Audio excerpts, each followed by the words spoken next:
আমার দোকানে মনে করেন যে সিগারেট নিতে আসছে বাকি, আমি বাকি দেই নাই, পরে এরকম আমার তরসর করে মনে করেন যে সব জিনিসপত্র, সিগারেট, তারপরে আপনার টাকা, আজকে শুক্রবার আমার বাজারে যাবে, বাজারে যা চাইল আনবে, দোকানের মাল সামান আনবে, এগুলা নিয়ে চলে গেছে।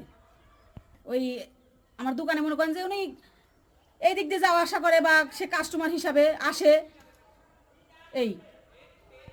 আপনার স্বামী? হ্যাঁ, আমার স্বামী এখন যা হাতের সমস্যা, উনি এসে গেছে সরকারি মেডিকেলে। এটা হচ্ছে মনে করেন আমার একটা একবার আসছে, আইসে আমার কাছে লেগা মানে বাকি চাইছে, পরে আমি বাকি দেই নাই।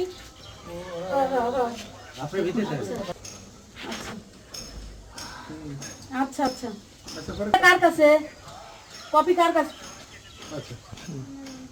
এই যে কাজগুলো এগুলো মনে করেন যে ওদিক দিয়ে সব গিলাস তো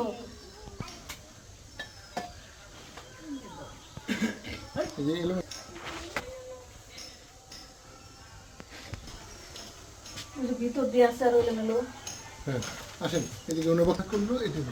এটা হচ্ছে মনে করেন আমার একটা একবার আসছে, আইসে আমার কাছে লেগা মানে বাকি চাইছে,